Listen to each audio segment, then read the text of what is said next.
Modern states seek friendships when least required, and wars when an alternative could have been peace. Assalamualaikum viewers and students, this is me Hamza Amir here. आज ये जो मैं lecture series शुरू करने जा रहा हूँ, it is basically related to international relations. जो बहुत से हमारे स्टूडेंट्स हैं, व्यूअर्स हैं, उनको बहुत प्रॉब्लम होती है अंडरस्टैंड करने में कि इंटरनेशनल रिलेशंस क्या है और इसकी जो थियोरेटिकल बेसिस है, जो मल्टीपल इसकी थ्योरीज हैं, उन मुख्तलिफ पहलुओं से, उन मुख्तलिफ थियोरेटिकल फ्रेमवर्क से, उन मुख्तलिफ लेंसेज से आप इंटरनेशनल रिलेशंस, मुख्तलिफ कंट्रीज और वो क्या फैसले कर रही हैं, वो फैसले क्यों कर रही हैं और इन द फ्यूचर वो कैसे करेंगी या क्यों करेंगी या किस टाइप के फैसले करेंगी, उनको समझने में बहुत मुश्किल आती है।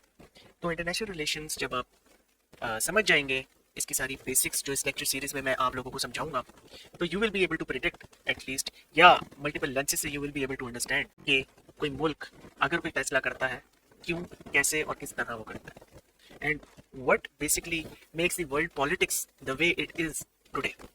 ठीक है, तो सबसे पहले मैं आगाज करता हूँ कि we will try and understand कि इंटरनेशनल रिलेशंस है क्या। तो अगर मैं आप में से किसी से भी पूछूं कि इंटरनेशनल रिलेशंस क्या है, तो आपका सिंपल जवाब होगा, सर इंटरनेशनल रिलेशन से हमें ये समझ आ रहा है कि मुख्तलिफ कंट्रीज के ताल्लुकात। बिल्कुल ठीक समझ आ रहा है आपको, लेकिन एक इंपॉर्टेंट कंपोनेंट जो majority of the students miss कर देते हैं वो है इंटरेस्ट बेस्ड, कि ये जितने भी ताल्लुकात हैं अमंग द स्टेट्स वो इंटरेस्ट बेस्ड है। ठीक है, कि इंटरेस्ट बेस्ड ताल्लुकात जो नेशन स्टेट्स के दरमियान में है वो मिलकर इंटरनेशनल रिलेशंस बना रहे हैं। But there is again something जो आप लोग मिस कर जाते हैं, वो है ग्लोबल एक्टर्स। ठीक है, तो ग्लोबल एक्टर्स कौन कौन से हैं? Inter governmental organisations, inter non governmental organisations, non governmental organisations, multinational corporations and non state actors, जिसमें मोस्टली आपके टेररिस्ट जो है आ जाते हैं। तो अब समझने की बात यह है कि इंटरनेशनल रिलेशंस है क्या। सो ये सारा ये पिक्चर आपके सामने है। So international relations is basically the study of interest based relations among states and global actors, जो कि सारे आपके सामने मैंने दिए हुए, और ये किस तरीके से इंटरनेशनल लेवल पर ग्लोबल पॉलिटिक्स को इन्फ्लुएंस कर रहे हैं। दिस इज इंटरनेशनल रिलेशंस के रियासतें, nation states and global actors किस तरीके से ग्लोबल लेवल पर वर्ल्ड चेस बोर्ड के ऊपर अपने पॉन्स, अपने किंग्स, क्वींस को खेलकर, यानी कि अपने पॉलिटिक्स को खेलकर, अपने कार्ड्स को खेलकर वो कैसे ग्लोबल डायनामिक्स को शेप कर रहे हैं, कैसे इन्फ्लुएंस कर रहे हैं। This is international relations. ठीक है, सो it basically studies the interaction between Nations, states and other global actors, जो कि आपके सामने है।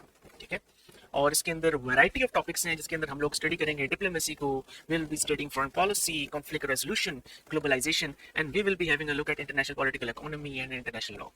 ठीक है, एंड इसके अंदर we are going to basically analyze the relationships and behaviors of state entities, intergovernmental organization, non-state actors and multinational corporations.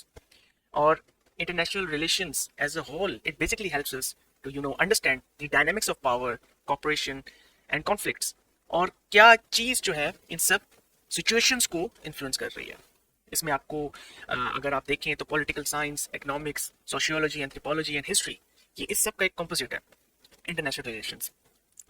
एक कॉम्प्रिहेंसिव एग्जामिनेशन है of global issues like security, trade relations, human rights and environmental challenges, और उसमें जो मुख्तलिफ theories यानी कि मुख्तलिफ theoretical frameworks हैं जिनके थ्रू आप इन सारी चीज़ों को ऑब्जर्व कर सकते हैं। You have realism, you have liberalism, you have constructivism, you have Marxism, you have feminism, you have postmodernism and so many theories। ठीक है, बट बेसिकली मैं आपको जो मोस्ट इंपॉर्टेंट है वही इसके अंदर पढ़ाऊंगा, ज्यादा इन डेप्थ में आपको नहीं लेके जाऊंगा ताकि आप लोग कंफ्यूज ना हो। ठीक है, इन दी अपकमिंग लेक्चर सीरीज में आपको सारी थ्योरीज भी पढ़ाऊंगा। ठीक है, और वक्त के साथ साथ I will keep on updating as well. Now before I move on, मैं सबसे पहले चाहूंगा कि आप लोगों को key players in global politics, जो ग्लोबल एक्टर्स हैं, जो हमारे वर्ल्ड अफेयर्स को शेप कर रहे हैं हमारी नेशन स्टेट्स के साथ मिलकर, मैं आप लोगों को समझाने की कोशिश करूँ। सबसे पहले आपके पास आते हैं IGOs, intergovernmental organizations. So these are basically the entities created by treaty or agreement between sovereign states, like United Nations, European Union, NATO या WTO वगैरह। ठीक है, वर्ल्ड ट्रेड ऑर्गेनाइजेशन। कहने का मतलब क्या है कि IGOs एक ऐसी एंटिटीज होती हैं जो बनाई जाती हैं through treaties and agreements among nation states. ये सारी स्टेट्स जो हुकूमत कर रही हैं अपनी अपनी रियासतों के ऊपर, या जो इंडिपेंडेंट स्टेट्स हैं, जो सॉवरेन स्टेट्स हैं, जब मिलकर ट्रीटीज करती हैं, उन ट्रीटीज के नतीजे में जो ऑर्गेनाइजेशंस बनाई जाती हैं, those are international governmental organisation या इंटर गवर्नमेंटल ऑर्गेनाइजेशंस। ठीक हो गया। नंबर 2 पे फिर आपके पास आता है international non governmental organisations, INGOs। ठीक है। So these are basically the non-profit organizations that operate independently of government influence and work across borders to address various global issues. यानी कि इनके अंदर सरकार की, रियासत की या रियासतों की कोई मुदाखलत नहीं होती। ये बेसिकली प्राइवेट लोग आपस में मिलकर, यानी कि हर मुल्क के जो प्राइवेट एंटिटीज हैं वो आपस में मिलकर एक INGO बना लेंगी। मिसाल के तौर पर you have Amnesty international which was established in 1961 और जिसका मकसद है to promote and protect human rights globally.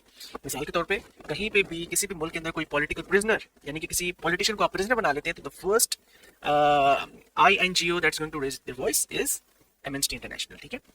और इसी तरह फिर आपके पास जो है ग्रीन पीस है, it basically promotes environmental protection, and साथ ही साथ we also have WWF, world wildlife fund. ठीक है, for protection of wildlife. फिर हमारे पास जो है NGOs है, non governmental organisation.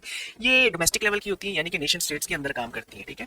And they basically play a crucial role in addressing various social, economic and environmental issues. जैसे कि in Pakistan we have Edhi foundation, या पाकिस्तान में आपकी रेड क्रिसेंट सोसाइटी है जो आपको प्रोवाइड करती है humanitarian add and disaster relief. तो इसी तरह वुमेन एम्पावरमेंट ग्रुप्स हैं हमारे यहाँ, जो वुमेन एम्पावरमेंट की बात करते हैं कि किस तरीके से सोसाइटी के अंदर हम औरतों का जो रोल है वो इंक्रीज कर सकते हैं। Then again, we have multinational corporations, MNCs. अब MNCs क्या होती हैं? They basically operate in multiple countries and often with a significant presence in various markets around the world. यानी कि business entities होती है mostly ये, and पूरी दुनिया के अंदर इनकी significant presence होती है in the market. मिसाल के तौर पर you have Nestle, नेस्ले का पानी है, नेस्ले के जूस हैं, इसी तरह कोको कोला है। देन यू हैव शेल जो पेट्रोल बेच रहा है पूरी दुनिया में। ठीक है, आप वहीं से पेट्रोल खरीदते हैं। KFC, you have McDonald's. तो ये बिजनेस एंटिटीज हैं with significant market around the world. So अगर आप देखें in the case study of Israel and Gaza and application in Pakistan, हम लोगों ने KFC का और मैकडॉनल्ड्स का बाइकआउट किया, और उस बाइकआउट करने के नतीजे में we try to influence the world politics. So अब आपको समझ आ रही होगी कि किस तरीके से वी आर या these organisation influence the global dynamics. United nation के बारे में आपको पता है, एमएनसी इंटरनेशनल का मैंने आपको बता दिया। इसी तरह ईदी लोकल पॉलिटिक्स में किस तरीके से इन्वॉल्व है, यानी कि लोकल लोगों को किस तरीके से वो प्रोवाइड कर रही है। एमएनसीज किस तरीके से हम उसके बिजनेस का बाइकआउट करके इन्फ्लुएंस कर सकते हैं, क्या वो अगर हमें प्रोडक्ट्स ना दे रहे हो तो वो इन्फ्लुएंस कर सकते हैं। Then we finally have non state actors like Al Qaeda, TTP। So आसान वर्ड्स में नॉन स्टेट एक्टर्स क्या होता है? These are basically the entities that participate in international relations and influence global affairs but are not affiliated with any government or state. अब यहाँ पर आप लोग सवाल करेंगे सर वो इस तरह तो INGOs भी हैं। नो, ये basically non state actors state बनने की कोशिश कर रही होती हैं। ये पॉलिसीज उस तरीके से लेकर आ रही होती है जैसे खुद रियासत है, despite that they are not part of a state, they are the non state actors and they usually use military means to take over a small chunk of a state. ठीक हो गया, जैसे अलकायदा ने किया, Daesh ने किया, TTP ने किया। ठीक हो गया, चले now we are going to move on. Okay, तो अब we are going to have a look at the conceptual breakdown of international relations. अब जबकि हमें ग्लोबल एक्टर्स समझ आ गया, तो अब हम समझने की कोशिश करेंगे कॉन्सेप्चुअली विद द ब्रेकडाउन कि व्हाट इज इंटरनेशनल रिलेशंस। ठीक है, we have the definition of international relations. International relations studies interest based relationship among global actors and primary states, यानी कि प्राइमरी नेशन स्टेट्स, और किस तरीके से इन सब के आपस में रिलेशन जो है वो ग्लोबल डायनामिक्स को इन्फ्लुएंस कर रहे हैं। जैसे कि IGOs, INGOs, NGOs, multinational corporation and non state actors किस तरीके से आपस में इंटरेक्शन करके, जो कि पॉइंट नंबर 3 में लिखा हुआ है, interaction among entities, that it examines how this entities interact influencing global dynamics. ठीक है, how they are actually going to affect peace, conflict and cooperation. अब conflict को कौन प्रमोट कर रहा है, कौन सी ऐसी मल्टीनेशनल कॉर्पोरेशन है? वो है मिलिट्री इंडस्ट्रियल कॉम्प्लेक्स, यानी कि वो इंडस्ट्रीज जो असलहा बना रही है, जो F-16 बना रही है, जो F-22 बना रही है। तो जब भी कहीं पे वॉर होती है ये प्रॉफिट करती हैं उससे, उस वॉर से हमेशा प्रॉफिट करती हैं। देन पीस कॉर्पोरेशन को प्रमोट कर रहा है, पीस प्रमोट कर रहा है यूनाइटेड नेशंस, कॉर्पोरेशन को प्रमोट कर रहा है united nation and world trade organisation. ठीक हो गया। एंड फिर इनका रोल क्या होता है? IGOs मैं आपको बता चुका हूँ, इनके इंपैक्ट्स क्या होते हैं मैं आपको बता चुका हूँ। यू हैव मल्टीनेशनल कॉर्पोरेशन के किस तरीके से ये आपकी इकोनॉमिक्स को और पॉलिटिक्स को इन्फ्लुएंस कर रही होती है। एंड फाइनली किस तरीके से नॉन स्टेट एक्टर्स जो है पूरी की पूरी ग्लोबल डायनेमिक्स को चेंज कर सकते हैं। For instance there was a non state actor Al Qaeda जिसने जाकर हमला किया वर्ल्ड ट्रेड सेंटर के ऊपर, वो बिल्डिंग्स गिरती हैं और उसके नतीजे में America operation enduring freedom launch करता है अफगानिस्तान के ऊपर, और उसके नतीजे में पूरे साउथ एशिया ने, आपके कुछ सेंट्रल एशिया ने सफर किया। ठीक है, तो वॉर अगेंस्ट टेररिज्म जो पाकिस्तान आज तक लड़ रहा है, तो नॉन स्टेट एक्टर ने एक इवेंट किया जिसकी वजह से पूरा आपका वर्ल्ड ऑर्डर चेंज हुआ और पूरी आपकी ग्लोबल पॉलिटिक्स चेंज हुई, पूरा ग्लोबल डायनामिक्स चेंज हो गया।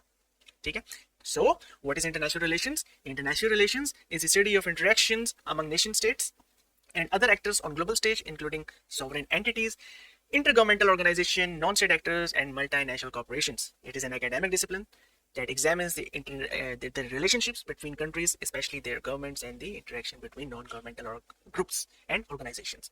अब ये जो definition मैंने पढ़ी है, अगर ये सबसे पहले मैं आप लोगों को दे देता आपको कभी ना समझ आता। मैंने पहले क्या किया, आप लोगों को कॉन्सेप्चुअल इसको ब्रेक डाउन किया, और कॉन्सेप्चुअल ब्रेक डाउन करने के बाद आप लोगों को मैं ये डेफिनेशन जब पढ़ के सुना रहा हूं तो आपको समझ में आ रही है। ठीक हो गया। अब मैं बार बार नेशन स्टेट्स की जिक्र तो कर रहा हूं, तो you might be thinking state है क्या चीज, तो रियासत का एक नेशन स्टेट का कॉन्सेप्ट समझना बड़ा जरूरी है, and it is very simple.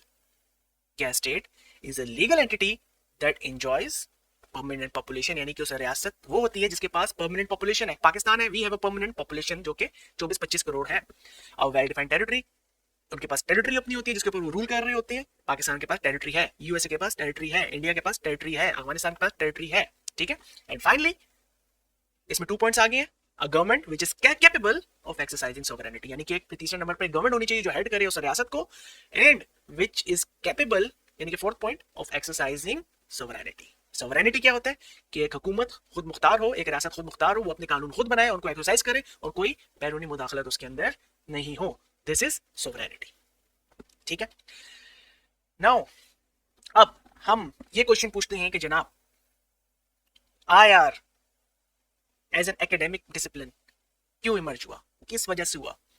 देखिए, आईआर के जो इवेंट्स हैं वो जब दुनिया बनी, जब सिटी स्टेट्स आई 3000 साल पहले, 4000 साल पहले, 5000 साल पहले, बेबीलोनियन एम्पायर हो, कोई भी हो, इंटरनेशनल रिलेशंस एग्जिस्ट करती थी, लेकिन एज ए डिसिप्लिन ये एक इमर्जिंग फील्ड है और ये न्यूली मेड सब्जेक्ट है डिसिप्लिन। ठीक है, तो ये यहाँ तक किस तरीके से पहुंचा। द मोस्ट इंपॉर्टेंट इवेंट या मोस्ट इंपॉर्टेंट 4 इवेंट्स उनको मैं आज आपको पढ़ाऊंगा। Number 1 is treaty of Westphalia. ठीक है, अब ट्रीटी ऑफ वेस्टफेलिया क्या थी?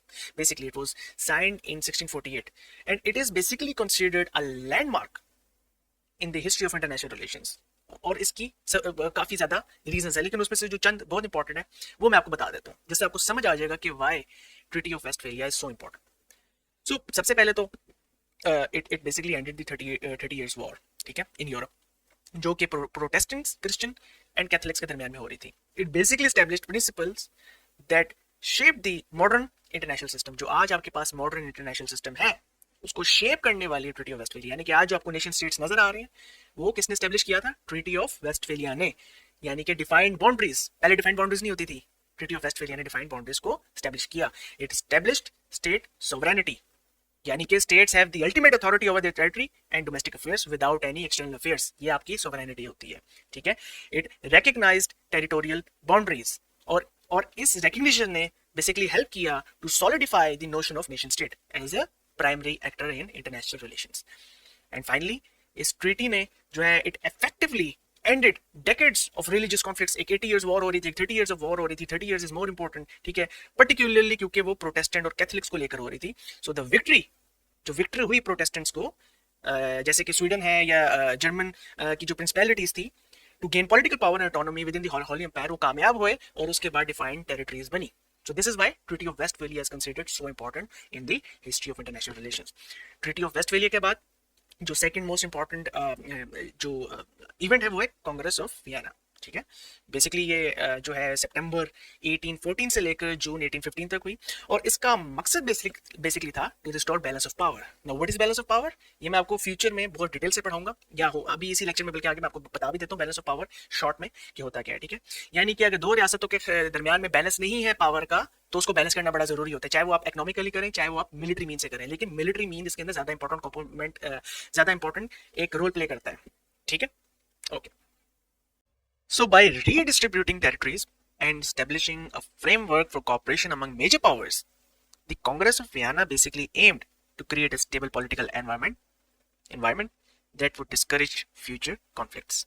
ठीक है, ये रिडिस्ट्रीब्यूट करके टेरिटरीज को, यानी कि नेपोलियनिक क्योंकि वॉर्स हो रही थी, इतना अरसा होती रही, 1803 में जो शुरू हुई थी, और उसके बाद पूरी यूरोप जो है, there was an imbalance of power, countries ने, यूरोपियन कंट्रीज ने एक दूसरे के इलाकों पर कब्जा किया हुआ था. So it basically wanted to redistribute territories. ठीक है, ताकि डिस्करेज किया जा सके फ्यूचर कॉन्फ्लिक्ट्स को, और यहाँ से आपका इंटरनेशनल लॉ भी इमर्ज होना शुरू हो गया, यानी कि रूल्स ऑफ टेरिटरीज, ट्रीटीज बनी, human rights, diplomacy, war and peace किस तरीके से होना चाहिए, ये सब कुछ कांग्रेस ऑफ वियना में आना शुरू हो गया. ठीक है, एक शेप की शक्ल में. देन मजीद इसके अंदर आप देखें तो उसके अंदर न्यू अलायंसेस बनी, जैसे कि होली अलायंस थी रशिया, ऑस्ट्रिया एंड पर्शिया के दरमियान, सॉरी, एंड क्वाड्रुपल अलायंस थी Austria, Prussia, Russia and great Britain के दरमियान. ठीक है, सो इसने आपको कॉन्सेप्ट दिया एक कलेक्टिव सिक्योरिटी का, जो इन अलायंसेस के नतीजे में इमर्ज हुआ. ठीक है, where different nations agreed to work together to counter threats to peace. ठीक है, तो कलेक्टिव सिक्योरिटी क्या होती है, जिसमें मल्टीपल रियासतें अलायंस करें ताकि एक थ्रेट के खिलाफ वो इकट्ठे होकर लड़े. ठीक है, so basically all of these actions work towards the evolution of international law as a means to regulate relations between states and maintain peace. फिर मजीद दो इवेंट्स वो कौन से थे जिसने इंटरनेशनल रिलेशंस को एक एकेडमिक डिसिप्लिन बनाया. वो तो वर्ल्ड वॉर 1, जो कि हम लोग बहुत डिटेल से पढ़ेंगे. 1914 से लेकर 1918, 1914 टिल 1918 ये जंग लड़ी गई, जिसमें 2 करोड़ लोग तकरीबन मारे गए. देन हमारे पास आता है वर्ल्ड वॉर 2, जो कि वर्ल्ड वॉर 1 के नतीजे में वर्ल्ड वॉर 2 हुई, क्योंकि अनफेयर ट्रीटीज हुई, अनफेयर ट्रीटी ऑफ वर्सेलिस हुई, जिसके नतीजे में सारा एक्सपेंडिचर जो है जर्मन के ऊपर डाल दिया गया. सो कहा जाता है कि desperate people they basically turn towards desperate leader. ठीक है, और फिर उसके नतीजे में हिटलर एक लीडर बना, नाजी पार्टी रेज हुई, and finally it led to world war 2. वो हम लोग सारा डिटेल में पढ़ेंगे कि किस तरीके से हुआ. ठीक है, और फाइनली जब वर्ल्ड वॉर 2 एंड हुई, जिसके नतीजे में 8 करोड़ से 12 करोड़ लोग मारे गए, ब्रेटन वुड सिस्टम आपके सामने आया, एक इकोनॉमिक सिस्टम था, और यूनाइटेड नेशन आपके सामने आया, and finally IR as an academic discipline आपके सामने आया कि हम स्टडी करें. लोगों को रियलाइज हुआ, एकेडमिक एशियंस को रियलाइज हुआ, वो लीडर्स को रियलाइज हुआ कि वी नीड अ डिसिप्लिन जो स्टडी करे कि रियासतों के दरमियान कॉन्फ्लिक्ट क्यों होता है, पीस कब आता है, कैसे आता है. कोई रियासत अगर कोई ऐसा डिसीजन ले रही है तो वो क्यों ले रही है, अच्छा डिसीजन ले रही है तो क्यों ले रही है, बैड डिसीजन ले रही है तो क्यों ले रही है, फॉरेन रिलेशंस किस तरीके से बनते हैं, ग्लोबल पॉलिटिक्स किस तरीके से इन्फ्लुएंस होती है और बनती है. ठीक है, सो अब कुछ फंडामेंटल कॉन्सेप्ट्स हैं इंटरनेशनल रिलेशंस में, जिसके बारे में हमें आइडिया होना चाहिए, और वक्त के साथ साथ हम लोग इनको स्टडी भी करते रहेंगे. वी हैव रियलिज्म, यानी कि जो फोकस करती है ऑन पावर डायनेमिक्स, यानी कि वो नेशनल इंटरेस्ट का कॉन्सेप्ट देती है, वो ह्यूमंस के बारे में कॉन्सेप्ट देती है कि humans are fundamentally egoistic and selfish in their nature and they want to maximise their power. ठीक है, और यही चीज रियासतों के अंदर भी होती है. लिबरलिज्म उसके बिल्कुल ऑपोजिट है, वो कहता है कि basically human beings are inherently good and they want to cooperate ताकि अमन आ सके. ठीक है, और वही चीज रियासतों के ऊपर भी इंप्लीमेंट करती है, और इंटरनेशनल इंस्टीट्यूशंस के बारे में वो यही बात करती है. कंस्ट्रक्टिविज्म बेसिकली कहता है, जो एक क्रिटिक है दोनों के ऊपर, रियलिज्म एंड लिबरलिज्म के ऊपर, कि भाई ह्यूमन नेचर कुछ नहीं है, everything is a construction of idea, believes and identities, और उसी को लेकर रियासत का बिहेवियर भी इन्फ्लुएंस होता है. Then you have national interest, यानी कि which refers to goals and objectives of the state, कि एक रियासत के लिए क्या चीज इंपॉर्टेंट है अपने सर्वाइवल के लिए, ये नेशनल इंटरेस्ट होता है. Sovereignty, the authority of a state to govern itself without external interference. Simple, कि एक रियासत के पास अथॉरिटी हो कि वो अपने फैसले खुद कर सके. एक नेशन स्टेट के पास एक अथॉरिटी होनी चाहिए कि अपने फैसले खुद कर सके. देन बैलेंस ऑफ पावर का कॉन्सेप्ट है कि what is balance of power, कि the distribution among the state, जो पावर की है वो इक्वल होनी चाहिए, या किसी हद तक इक्वल होनी चाहिए, ताकि कोई दूसरी स्टेट वीकर स्टेट के ऊपर डोमिनेट ना कर सके. When there is an imbalance of power, there is a possibility of war. ठीक है, ये एक रियलिस्ट कॉन्सेप्ट है. फिर वॉर एंड पीस आप सबको पता है क्या है. ठीक है, कि कौन सी ऐसी कंडीशंस हैं which lead to war and which lead to cooperation among the states. Diplomacy क्या है, यानी कि एक सख्त बात को किस तरीके से आपने दबे अल्फाजों में या मोहब्बत के साथ अपने राइवल स्टेट तक पहुंचाना है. You have to tone down the speech. आपने किस तरीके से रिलेशंस को इवन अपने राइवल स्टेट्स के साथ इंप्रूव करना है, आपने किस तरीके से डिप्लोमेटिक रिलेशंस को लेके चलना है, अपनी फॉरेन पॉलिसी को लेके चलना है. This is diplomacy. Then you have deterrence, यानी कि एक दुश्मन या एक एडवर्सरी जो है, जो आपसे ज्यादा मजबूत है, उसके जहन में आपने डर बिठाना है अपने लिए. जैसे कि नॉर्थ कोरिया ने यूएसए के जहन के अंदर एक डर बिठाया हुआ है. किस तरीके से, that we are a nuclear power and if you will try to attack us we are going to nuke you. ठीक है, तो एक डेटरेंस कायम है। इसी तरह पाकिस्तान इंडिया के दरमियान किसी हद तक बैलेंस ऑफ पावर भी है और डेटरेंस भी है। जब इम्बैलेंस ऑफ पावर होता है तो मोस्टली रियासतें कोशिश करती हैं कि वो डेटरेंस कायम करें, ठीक है। Then finally you have nationalism and globalisation, ठीक है। नेशनलिज्म क्या है कि हर रियासत के अंदर जो कौमें हैं वो अपनी एथनिसिटी को प्रमोट करना चाहती हैं, और एक रियासत के अंदर अगर एक ही एथनिसिटी है तो वो एक कौम बन के रहती है, जैसे तर्क्स है, ठीक है। एंड ग्लोबलाइजेशन यानी कि world is turning into a global village, ठीक है। यानी कि अगर एक दुनिया के कोने में कोई इंसिडेंट होगा तो उसका इफेक्ट पूरी दुनिया के ऊपर आता है, दुनिया के दूसरे कोने तक आता है।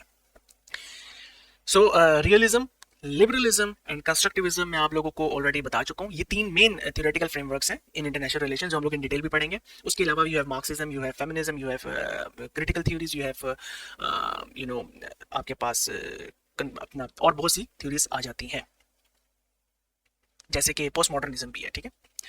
सो की थीम्स जो हम लोगों को बड़ी ज़रूरी है इंटरनेशनल रिलेशंस को समझने के लिए, जो मैं पीछे भी जिक्र कर चुका हूँ, it is historical evolution of IR, कि किस तरीके से आईआर एक डिसिप्लिन के तौर पे बना, मेजर वॉर्स जो दुनिया में हुई उसका इंपैक्ट क्या हुआ इंटरनेशनल रिलेशंस के ऊपर, ठीक है, या कंटेम्प्रेरी ग्लोबल अफेयर्स के ऊपर आज क्या उनका असर हो रहा है। वियतनाम वॉर हो गई, आपकी अफगान जिहाद हो गई, आपकी नॉर्थ कोरिया साउथ कोरिया के दरमियान जंग हो गई, आपकी कोल्ड वॉर हो गई, ये सब कुछ इन सब का क्या इफेक्ट होता है on the past of the politics, यानी कि उस टाइम पे जब इवेंट्स हुए उसकी पॉलिटिक्स पे और फ्यूचर में किस तरीके से वो इन्फ्लुएंस करती है।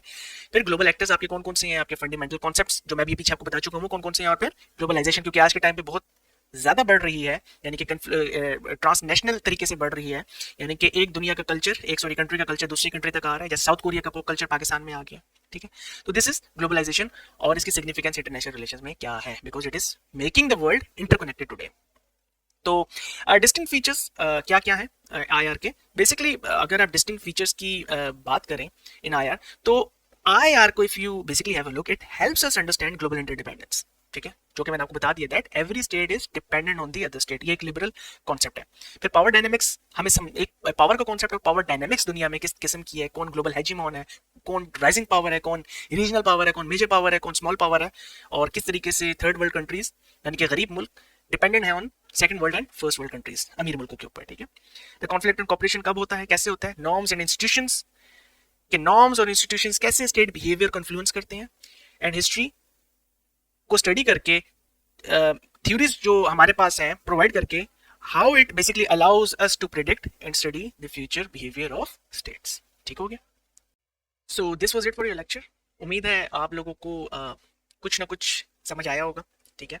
मैंने पूरी कोशिश की कि इस फर्स्ट लेक्चर में मैं आप लोगों को आईआर की बेसिक्स समझा दूं कि IR as an academic discipline कैसे बना और आईआर इटसेल्फ है क्या, ठीक है। कंक्लूजन में मैं हमेशा कोशिश करता हूँ कि पूरा जो हमने लेक्चर सुना है या मैंने जो आपको लेक्चर दिया है उसका सारा थीम सारी कंक्लूजन के अंदर हो, ठीक है। सो अगर आप लोगों को कुछ भी इस लेक्चर से सीखने को मिला है, अगर आपको समझ आ गई है कि व्हाट इज इंटरनेशनल रिलेशंस और उसकी बेसिस समझ आ गई है, तो इस वीडियो को उन लोगों तक ज़रूर पहुंचाएं जो इंटरनेशनल रिलेशन समझने का शौक रखते हैं लेकिन यूनिवर्सिटी लेवल की या अकेडमी लेवल की जो स्टडीज हैं उनको अफोर्ड नहीं कर सकते। So we should educate everyone in Pakistan and everyone deserves a right to get quality education. So let's educate Pakistan, let's educate everyone in Pakistan. Thank you, अल्लाह हाफिज़।